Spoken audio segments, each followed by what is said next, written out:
اپنے بندوں کی رہنمائی کے لیے کم و بیش 1,24,000 انبیاء علیہ السلام کو اس دنیا میں مبعوث فرمایا، لیکن ان سب انبیاء علیہ السلام کا سردار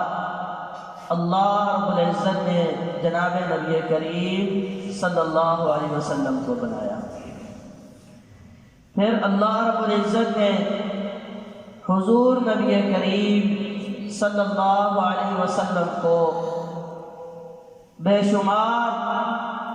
شاگرد، ساتھی اور صحابہ کرام رضوان اللہ عنہم اجمعین عطا فرمائے۔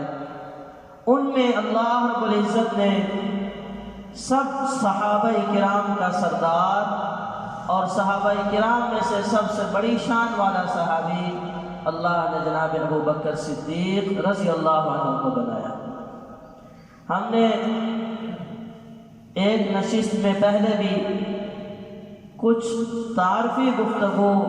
جناب ابو بکر صدیق رضی اللہ عنہ کے حوالے سے کی تھی۔ آج بھی انشاءاللہ العزیز جناب ابو بکر صدیق رضی اللہ عنہ کا ہی تذکرہ کریں گے، چونکہ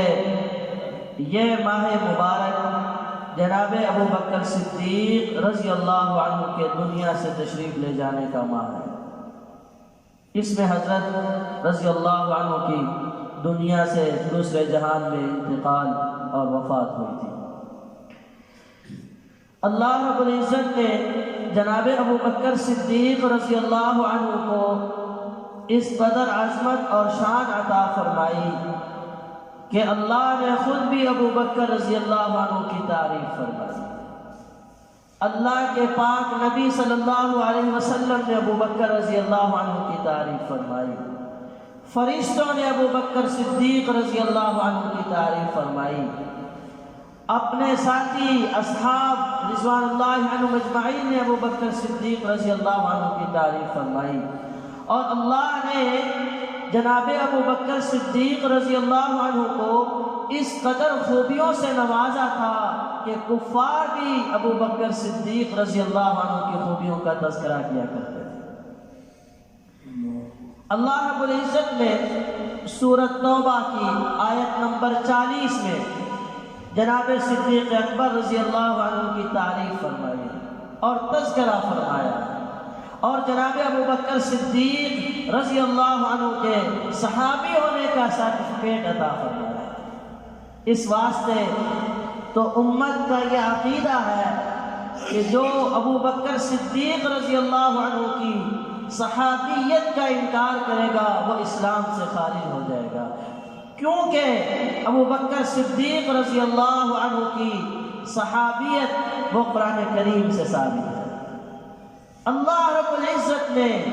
حضور علیہ السلام کا جناب صدیق اکبر رضی اللہ عنہ کو ساتھی قرار دیا ہے۔ ہجرت کا مشہور واقعہ ہے، جب کفار نے ظلم و ستم کیا اور حضور علیہ السلام کو نعوذ باللہ شہید کرنے کے پراپوگنڈے کی اور پرعزم ہو گئے، اور جناب نبی کریم صلی اللہ علیہ وسلم کے گھر کا محاصرہ کر لیا کہ رات کو جب نکلیں گے تو پھر شہید کیا جائے گا۔ اللہ رب العزت کی جانب سے حضور نبی کریم صلی اللہ علیہ وسلم کو اطلاع مل گئی، تو آپ صلی اللہ علیہ وسلم نے اپنے بستر پر جناب علی المرتضیٰ رضی اللہ عنہ کو حکم دیا کہ آپ یہاں لیٹ جائیں، اور صبح کے وقت جو لوگوں کی امانتیں میرے پاس رکھی ہوئی ہیں وہ ان کی واپس کر کے آپ بھی پیچھے مدینہ کی طرف آ جانا۔ اور خود حضور صلی اللہ علیہ وسلم اپنا گھر اور اپنا وطن چھوڑ کر کے جانا چاہتے ہیں، اور بڑا مشکل راستہ اور مشکل سفر ہے، اس کے لیے رفیق سفر بھی ایسا چاہیے تھا جو جانثار ہو، جو اپنے نہیں اپنے رفیق کی فکر کرنے والا ہو۔ تو آتا ہے کتابوں میں کہ بذریعہ وحی اللہ رب العزت نے ارشاد فرمایا نبی جی صلی اللہ علیہ وسلم آپ ابو بکر کو ساتھ لیں۔ حضور صلی اللہ علیہ وسلم جناب ابو بکر صدیق رضی اللہ عنہ کے ہاں تشریف لے جاتے ہیں اور حکم دیا کہ ابو بکر تیاری کریں سفر کی۔ تو ساتھ لیا۔ ہجرت کا واقعہ سنانا مقصود نہیں ہے اس بیان میں، جناب ابو بکر صدیق رضی اللہ عنہ کی جو اللہ نے تعریف کی، جو انہیں صحابی ہونے کا اور آپ صلی اللہ علیہ وسلم کا ساتھی ہونے کا لقب دیا، وہ سنانا مقصود ہے۔ چنانچہ سفر شروع ہوا، 15-16 کلومیٹر کعبۃ اللہ سے جبل ثور، پھر جبل ثور سے غار ثور میں تشریف لے جاتے ہیں دونوں ساتھی۔ تو حضرت ابو بکر صدیق رضی اللہ عنہ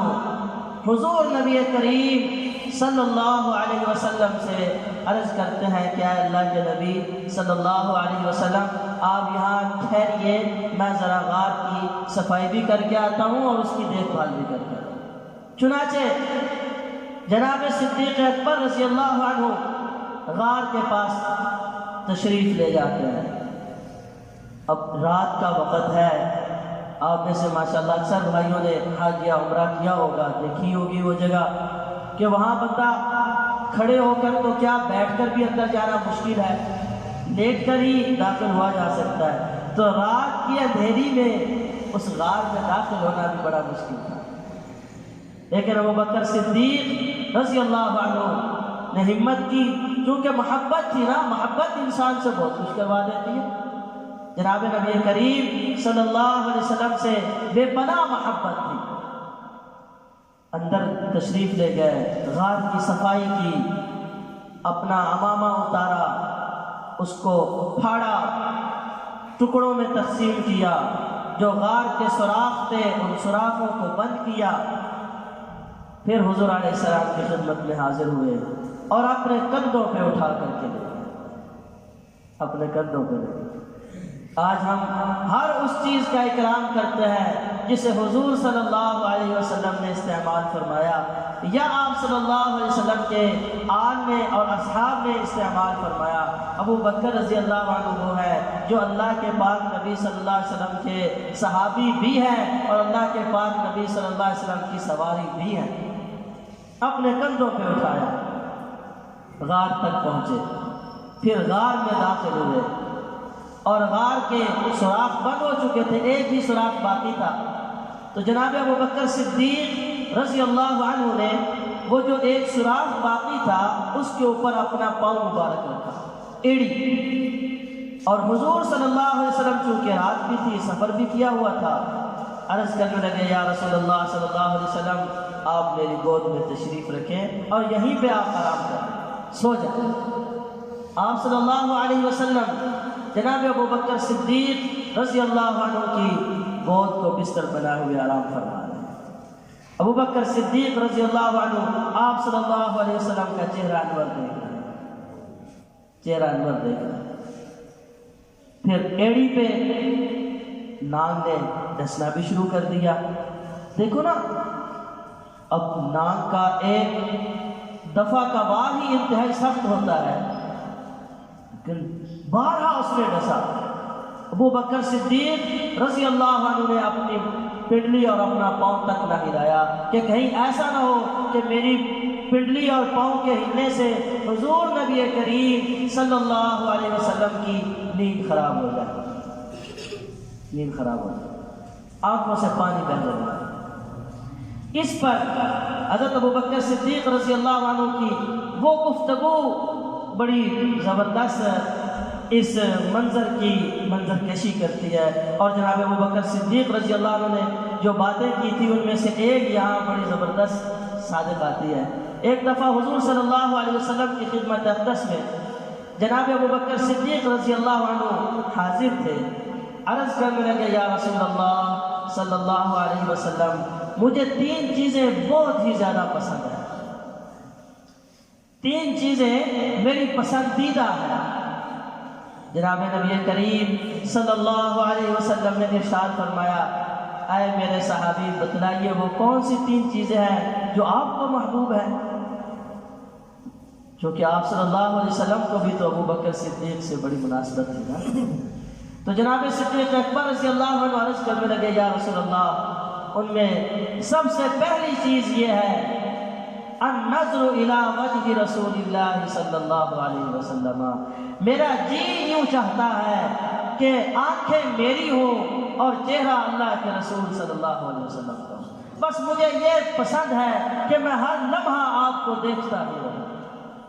النظر الی وجہ رسول اللہ صلی اللہ علیہ وسلم، میری پسندیدہ چیز یہ ہے کہ میں چہرہ انور کو ہر وقت دیکھتا ہی رہوں، بس میری جب نظر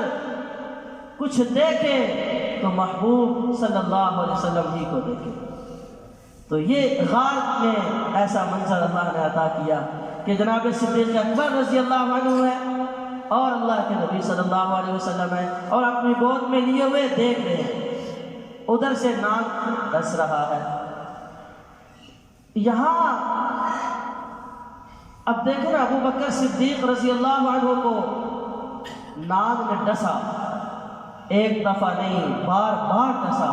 اپنی ٹانگ کو نہیں ہلایا، اپنے پاؤں کو نہیں ہلایا، اپنی ایڑی کو نہیں ہلایا کہ کہیں رسول اللہ صلی اللہ علیہ وسلم کی نیند مبارک نہ خراب ہو جائے۔ پھر آنکھوں سے پانی بہنے لگا، وہ پانی حضور نبی کریم صلی اللہ علیہ وسلم کے چہرہ انور پہ جا کر گرا۔ تو یہاں پر ایک جملہ کہتا ہوں، اگر ابو بکر صدیق رضی اللہ عنہ کو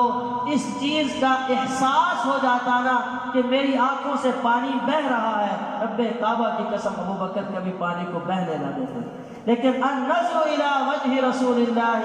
صلی اللہ علیہ وسلم، ان کا پسندیدہ مشغلہ آپ صلی اللہ علیہ وسلم کا دیدار تھا، وہ دیدار میں اس قدر مگن تھے کہ انہیں اس چیز کا احساس ہی نہ ہوا کہ آنکھوں سے پانی بہا اور پھر رسول اللہ صلی اللہ علیہ وسلم کے چہرہ انور پہ جا کر گیا۔ تو آپ صلی اللہ علیہ وسلم بیدار ہوئے، پوچھا ابو بکر کیا ہوا ہے؟ عرض کی یا رسول اللہ کالے نے ڈس دیا ہے۔ تو حضور صلی اللہ علیہ وسلم نے اپنا لعاب مبارک نکالا اور ابو بکر صدیق رضی اللہ عنہ کی ایڑی پہ اپنے ہاتھوں سے دیا۔ اب دیکھو امام الانبیاء صلی اللہ علیہ وسلم کا لعاب ابو بکر کی ایڑی پہ لگ رہا ہے، اس سے بڑا بھی کوئی فضیلت کے لیے ہمیں کوئی سرٹیفکیٹ چاہیے؟ اللہ کے نبی صلی اللہ علیہ وسلم کے مبارک لعاب ابو بکر صدیق رضی اللہ عنہ کی ایڑی پہ لگا، اور آتا ہے کتابوں میں لعاب لگنا ہی تھا کہ درد ختم ہو گیا، لعاب لگنا ہی تھا کہ درد ختم ہو گیا۔ تو اب بیداری ہو گئی، ادھر کفار بھی تلاش میں نکل پڑے، دن ہو گیا تو تلاش کرتے کرتے غار ثور کے قریب آئے۔ اللہ کے امر سے جب یہ دونوں صاحب غار میں تشریف لے گئے تو مکڑی نے باہر سے جالا بھی بنا دیا، کبوتری نے انڈے بھی دے دیے، اور وہ کھوجی لے کر ساتھ آئے تھے۔ کھوجی اسے کہتے ہیں کہ جو کسی کے پاؤں کی نشاندہی کر دے کہ یہ جو آپ کا شخص ہے جس کا یہ پاؤں ہے، میں آپ کو بتاتا ہوں یہ کہاں ہے، تو اس کے پاؤں کے نشانات دیکھ کر جو پہچان لے اور جہاں وہ پہنچو وہاں تک وہ مطلوب کو لے جائے تو اسے کھوجی کہا جاتا ہے۔ آج کے زمانے میں بھی کھوجی ہیں، تو ان کے کھوجی جو تھے مشرکین مکہ کے، وہ حضور صلی اللہ علیہ وسلم اور حضرت ابو بکر صدیق رضی اللہ عنہ کی تلاش میں غار ثور تک پہنچے۔ تو جب وہاں پہنچے تو کھوجی کہنے لگے مجھے لگتا یوں ہے کہ آپ کے جو 2 مطلوب ہیں وہ اس غار میں۔ مشرکین کہنے لگے بے وقوف آدمی ہے، اس کے سامنے تو جالا بنا ہوا ہے، اور یہ جالا لگ یوں رہا ہے جیسے محمد صلی اللہ علیہ وسلم کی ولادت سے بھی پہلے کا ہو، سامنے انڈے ہیں، تو اگر وہ داخل ہوتے تو کم از کم یہ جالا تو صاف ہو جاتا۔ حالانکہ جالا وہ سب سے کمزور ترین گھر ہے، ان اوہن البیوت لبیت العنکبوت، قرآن کریم کہتا ہے کہ سب سے کمزور گھر وہ مکڑی کا گھر ہے۔ اللہ نے اس کمزور جالے سے حفاظت کر کے دکھائی۔ تو جناب ابو بکر صدیق رضی اللہ عنہ نے جب دیکھا نا مشرکین کو کہ قریب آ گئے، تو حضور صلی اللہ علیہ وسلم سے عرض کرنے لگے یا رسول اللہ صلی اللہ علیہ وسلم مجھے لگتا یوں ہے کہ اب ہم پکڑے جائیں گے، اگر انہوں نے ہمارے اپنے پاؤں کی طرف ہو کر دیکھا تو ہم تو نظر آ جائیں گے۔ تو حضور صلی اللہ علیہ وسلم نے جواب میں ارشاد فرمایا، یا ابا بکر ما ظنک باثنین اللہ ثالثہما، اے ابو بکر صدیق رضی اللہ عنہ، آپ کا ان دو لوگوں کے بارے میں کیا گمان ہے جن کا تیسرا اللہ ہو؟ اور پھر اللہ رب العزت نے حضور صلی اللہ علیہ وسلم کی اور حضرت صدیق اکبر کی گفتگو کا نقشہ قرآن کریم میں بیان کیا، اور ساتھ میں اللہ کے نبی صلی اللہ علیہ وسلم نے حضرت ابوبکر صدیق رضی اللہ عنہ کی حوصلہ افزائی کی اور انہیں دلاسا دیا اور ان کے دل کو بڑھایا اور فرمایا لا تحزن ان اللہ معنا۔ قرآن کریم بیان کرتا ہے اذ یقول لصاحبہ لا تحزن ان اللہ معنا، جب کہا رسول اللہ صلی اللہ علیہ وسلم نے اپنے ساتھی کو ثانی اثنین، ان دونوں میں سے دوسرا، جس وقت کہ اس نے کہا اپنے ساتھی کو لا تحزن ان اللہ معنا، یہاں سے اللہ رب العزت نے جناب صدیق اکبر رضی اللہ عنہ کا حضور نبی کریم صلی اللہ علیہ وسلم کا ساتھی ہونا بھی بیان کر دیا، ساتھی ہونا بھی بیان کر دیا، جس کو اللہ سرٹیفکیٹ دے رہے ہیں کہ میرے نبی صلی اللہ علیہ وسلم کا یہ ساتھی ہے، اس کی صحابیت پہ شک کرنے والا بھی اسلام سے ہے۔ امت کا یہ عقیدہ ہے ثانی اثنین اذ ہما فی الغار اذ یقول لصاحبہ لا تحزن ان اللہ معنا، یہ واحد جناب صدیق اکبر رضی اللہ عنہ ہے جنہیں اللہ نے رسول اللہ صلی اللہ علیہ وسلم کا ساتھی قرار دیا۔ اور پھر ارشاد نے جملہ کیا فرمایا، لا تحزن، آپ غم نہ کیجئے، بے شک اللہ ہمارے ساتھ ہے۔ اس کے لیے دو لفظ استعمال ہوتے ہیں عربی میں، ایک حزن اور ایک خوف۔ جب کسی کو اپنی ذات کے اعتبار سے پریشانی لاحق ہو تو اس کے لیے صیغہ استعمال ہوتا ہے خوف کا،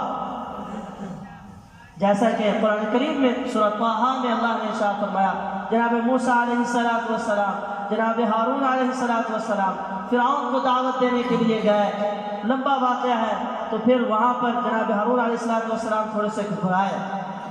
تو جناب موسیٰ علیہ السلام نے ارشاد فرمایا لا تخافا اننی معکما اسمع وارا، میرا بھائی گھبرانے کی ضرورت نہیں، اللہ ہمارے ساتھ ہے۔ وہ دونوں خود گھبرا رہے تھے، لیکن یہاں پر جناب صدیق اکبر رضی اللہ عنہ اپنی ذات کی کوئی پرواہ نہیں کر رہے۔ جب دوسرے کی وجہ سے انسان پریشان ہو تو اس کے لیے حزن کا صیغہ استعمال ہوتا ہے، قرآن کریم نے صیغہ حزن استعمال کیا، لا تحزن ان اللہ معنا۔ حضور صلی اللہ علیہ وسلم نے جناب صدیق اکبر سے فرمایا اے ابو بکر آپ پریشان نہ ہو، اللہ ہمارے ساتھ ہے، اللہ ہمارے ساتھ ہے۔ اور یہاں پر جملہ کیا ارشاد فرمایا، ان اللہ معنا، اللہ ہم دونوں کے ساتھ ہے۔ اللہ کی معیت دو لوگوں کو نصیب ہوتی ہے، نمبر ایک نبی کو، نمبر دو ولی کو۔ اس غار میں دو وہی تو تھے، ایک اللہ کے نبی تھے، ایک اللہ کے ولی تھے۔ اور جس کو یہ سرٹیفکیٹ مل رہا ہے ان اللہ معنا، اللہ کی معیت ہمارے ساتھ ہے، اللہ ہمارے ساتھ ہے، اللہ ہماری مدد میں ہے، تو